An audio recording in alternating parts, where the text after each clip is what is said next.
everybody, this is Jim with Ahh-Some Water Care, and today we're going to talk about how to test your water. So there are three specific ways that you can test your water. One is you can take a sample in to your local hot tub or pool store and have them test it for you. That can be convenient for a lot of people, but for some of us, that's really not the most convenient thing to do because I live 25 miles from town and I really don't want to be driving water samples in every time I want to have my water tested. The second method for testing your water is to use these. These are test strips. Now, I personally use and support Taylor. I just personally think if you're going to use a test strip, these are the best test strips to use. Now, I will give a word of caution with test strips. You have to take care of them. Test strips will only be as good as the environment that they're kept in. So what I mean by that is we don't want to leave these in high moisture areas. We don't want to get them too cold, too hot. Now, I'm in my shop, which is a controlled environment. We keep this temperature in here about 68, 70 degrees. So these are fine. Now, these are relatively brand new, so I know they're pretty accurate. I'll use test strips if I want to do a spot check. I do not use these to give me the absolute accurate numbers for my tub, but these are good in a pinch. I personally stand by my Taylor test kit. Now, this is a residential test kit. I personally love it. This is the K1005. We sell these on our website as well. This is a great, easy to use test kit. And what I'm going to show you today is this, how to actually test your water with a titration kit. So when we come back, we're going to get some water samples here, and I'll show you exactly the process I use on Sundays to test my water. Okay, so we're out here at the hot tub. Now, I will forewarn you all that I have not yet looked at this tub. We had a lot of people in the tub yesterday, so this could be one of a few things. Now, I always test my water on Sundays, but we had the kids in there last night. So all as I do, I'll just flip the cover open. Obviously, we need to get to the water. And let's take a look and see what we got. Now, I'm a visual person. Look, smell, and feel. That gives me a good idea if my water's good. So if we open this up and it's cloudy or green, then we've got a problem somewhere. We've got to really do. Now I'm going to test the water anyways because I'm going to show you. But I'm a very visual type of person. Now I've been doing this for a long time, but nonetheless, you know, you'll be able to see pretty quick if this is good water or bad water. Okay, you can come in a little closer if you want. So not too bad, not too bad at all. My skimmy is down at the bottom, but the water's got a little bit of a greenish tint to it. It's not perfectly crystal clear. So we're gonna go ahead, I got a measuring cup here that I utilize, and I just fill it up here, and this is what I'll use to test my water. Now you'll notice that I went down a little bit and got it. I don't take it right from the top, I take it down a little bit. So now we've got the water, and when we come back, we'll start testing. Okay, so we've got our water sample, and I've opened up my test kit. Now inside the test kits, and most of these titration kits will have it, I know I like Taylor, they've got a little book in here that is, I don't know, this is 26 pages long. The last few pages are just a bunch of numbers, but it does give you some really good recommendations on balancing your water once you have your numbers. They also have this handy dandy little instruction sheet. So on this sheet, you'll see we can test for our free chlorine and total chlorine, our pH, acid demand test. We can do our total alkalinity, calcium hardness test, and then we can do a cyanuric acid test, all with the same test kit. So the first thing we're gonna do is our chlorine and our pH. So we've got our handy dandy little, I don't even, reservoir, I guess you can call it. So I'll just take this, dip it in, get it to where the lines are. Oop, a little bit, not too much water came out of that one. All right, now we're good. Maybe just a little bit out of there. Okay, so now the instructions. Again, follow the instructions. So the instructions say, after you've rinsed it, which I already have, add 5 drops of R001 and 5 drops of R002 into the left side. Now this tests for your chlorine or your bromine. So 1, 2, 3, 4, 5 of the R001. And now 5 drops of the R002. Again, pretty simple. 1, 2, 3, 4, and 5. Now we're also going to do our pH at the exact same time. On the pH, it's just 5 drops of R0014, which is right here. And everything is kind of in the same order. So you go through it. 1, 2, 3, 4, and 5. So now all as you do, again, very simple. You get it? Now you shake it. Give it a quick shake. Now I always like to hold it up to some water. Okay, so I don't know if you can see, if you can come in closer, or some water, some light. You'll see that my chlorine level is next to nothing. I'm reading just about a 0 chlorine level there. You'll also see that my pH is at 7.2, okay? That's not too bad. I try to keep my pH low in my tub. The reason being is I've got my water I've known for years of doing this that my pH tends to like to rise. So the last time I tested my water, I had got my pH down to about 6.8. So that was last Sunday. So even with all the people in there last night, it's still at 7.2. So it's a little bit low, but I'm in low normal. 7.2 to 7.8 is the normal. So I do know that I need to put some chlorine into my tub. pH, I'm satisfied with that number. I'm okay with that. So now I'm just gonna set that off to the side. Flip the card over. What's the very next thing we're gonna do? Is we're gonna test our alkalinity. So again, we've got this little beaker, and you're gonna fill this up to 25 mils. Right there. Add 2 drops of R007, which is right here. So we just add 2. And then add 5 drops of R008. Now, when I add this in, you're gonna notice that the water turns green. So my daughter's gonna do in the video here, I'm gonna have her come over here. There's 5 drops. So now it's turned green. Switch that up. Okay, now to test our alkalinity, what we're gonna do now is add R009, okay? We're gonna add 1 drop at a time until this turns red. So what we'll see here is as I add drops, 1, and you do a quick swish, 2, quick swish, nothing yet, 3, quick swish, oh, you're getting a little bit of a turn there, 4,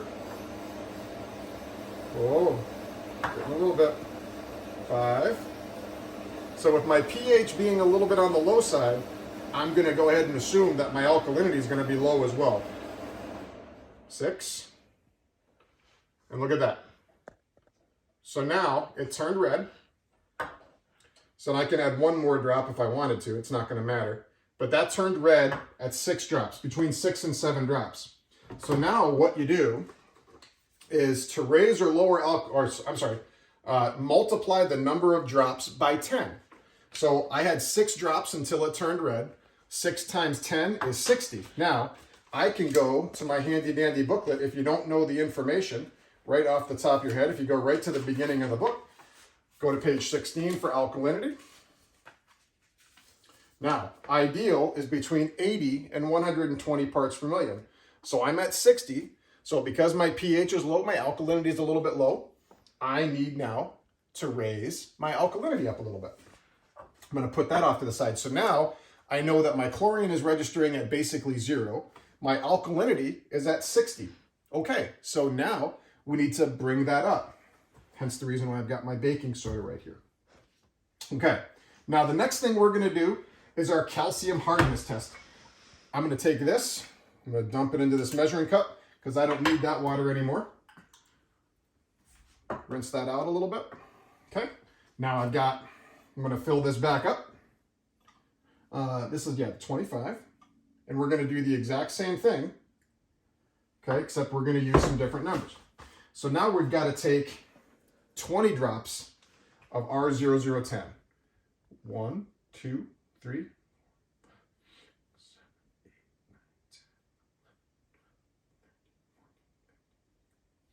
18, 19, and 20.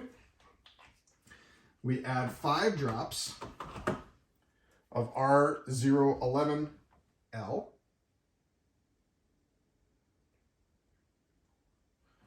Swish that together. Now you'll see that this is going to turn red. Okay. Nice and red. Now, again, and Kira, if you want to come in closer, you can. We're going to take the R12 and we're going to go drop by drop, just like on the alkalinity test. And we're going to see the water will turn blue at some point in time. So that's 2, 3, swish it around, 4, and this is the same thing. We're gonna multiply this number by 10. 6, and I kind of know where my water hardness is, so I'm not really too worried about that yet, but you'll see it. It'll just automatically shift. That's 8. Still hasn't turned yet. 9. Hasn't turned yet. 10. Nothing. 11. 12. 13. Should be getting close. Oh, starting to turn. Now it's a purple. 14. And look at that. It turned blue. Okay, so at 14 drops times 10, that's 140. Now let's see where we're at. If we don't know, we go to calcium hardness, which is on page 18, and it gives you a chart. So ideal for hot tubs is between 150 and 250 parts per million. I'm at 140, really close. Might need to add just a tish of calcium, but not much. Okay, so my water hardness is pretty good. Another way to increase your water hardness, especially if you have hard water, is you can just top off your tub, especially if it's coming out of your tap and you know your water's hard like mine is. You can just top it up with a little bit of water and that'll go. Okay, so now we've tested our water. Now I'm not gonna do a cyanuric acid test because I already know my cyanuric acid test is fine. However, with the cyanuric acid test, what you're gonna do is fill this beaker up with water, and it comes with a little test tube, which I've gotta find here. Where's my test tube? Oh, there it is. So you're gonna fill this up, and then you add some more drops, and then you've got a little test tube here, and then you drop that in there. As you drop it in, if your cyanuric acid is up there, it's high, this will be cloudy water, and you visualize how far up until there's a little black dot right there. You probably can't see it, but there's a black dot. And once that black dot disappears, then you take that and you look at the number here, and that'll tell you where your cyanuric acid level is.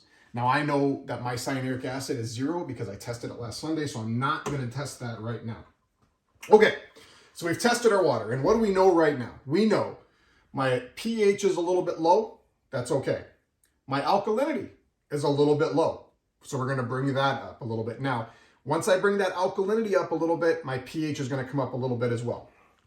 And my chlorine is at basically 0. So we need to add some chlorine. We need to bring our alkalinity and pH up. I'm gonna put this off to the side. Now here's how I do things, and by no means is this how you have to do things. So when I wanna bring my alkalinity up a little bit, my pH up, I just throw some baking soda in there. I've got my little measuring spoon. Now I just use measuring cups and spoons. Just go buy yourself a set from Walmart or Target or wherever you wanna get them. These are cheap, and this is what you wanna use. For my chlorine, I use this. Some people don't like this, but this is what I've used for 20 years and I continue to use it. Now, I don't need this today because my pH and alkalinity are already low, but this is muriatic acid. I'll put this in if my pH or alkalinity happen to be a little bit high. So when we come back, we're gonna go out to the tub and we're gonna go ahead and add the chemicals that we need to add to get the tub back in balance. All right, so what I'm gonna do now is just turn the tub on. I'm gonna put the jets on low just so we get some turbidity going and get the water flowing a little bit. What I am going to do is just start off with 1 teaspoon of baking soda. Now remember, the alkalinity is just barely low, so I don't need to do a whole lot here with this. So I'm gonna put in 1 teaspoon of baking soda. Just a shade under 1 teaspoon actually. Just sprinkle that in there. That's all you gotta do. Now that may or may not be enough. I don't know. We'll let that cycle there a little bit. I also, and I'm okay with, now personally this is the way I do it, I don't have a problem with necessarily putting chemicals in back to back. It might be a good idea to wait, 5-10 minutes, let it cycle around. But for the purpose of this video, we're just gonna go ahead and add them all right now. So my chlorine was at 0. I normally add 1/8 of a cup of liquid bleach on Wednesday, and then if needed, 1/8 of a cup on Sunday. So obviously I am needed to add this because our chlorine was registering 0. So again, just use a measuring cup. And I have my little quarter cup here. So I fill that 3/4 of the way, and I'll just pour that in. Okay. Now, I do not personally like to keep my chlorine levels super high. I like to keep my chlorine registering between 1 and 2 parts per million. I'm just not a fan of going into my hot tub and smelling a whole bunch of chlorine. Now you're gonna smell it a little bit now because you just added it, but I'm not a big fan of just going in and doing that. The second thing the third thing I'm gonna do right now is add my Aqua Clarity. I was not able to add my Aqua Clarity on Wednesday because of weather, so I couldn't get out here. So my tub is 385 gallons. Got my measuring cup. So I just go and I do 1 3/4 ounces of this. And then I just simply pour it in. Now with the Aqua Clarity, you don't need to maintain super duper chlorine levels. Now if you bring the camera over here a little bit, you're starting to foam up just a little bit, okay? That's okay, that's normal.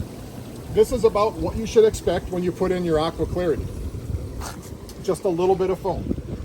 Now what I'm gonna do is let the tub sit here and cycle for about 15 or 20 minutes, and then I'll just come back and do another quick test on my alkalinity and my pH to make sure that that's back into a normal range. Make sure the chlorine got up to that between 1 and 2 parts per million. I may need to add a little bit more, I may not. But that in essence is how you test your water and go in and put the chemicals that you really truly need for your water. If you have any questions at all, we're always available. I'll have our information at the end of the video. You can reach me via email, our phone number. We've got our chat function on the website. We're generally always available. So please reach out if you've got a question. And that's about all we've got for you. So I hope everybody enjoyed the video, and let us know if you got questions. Have a great day, everybody.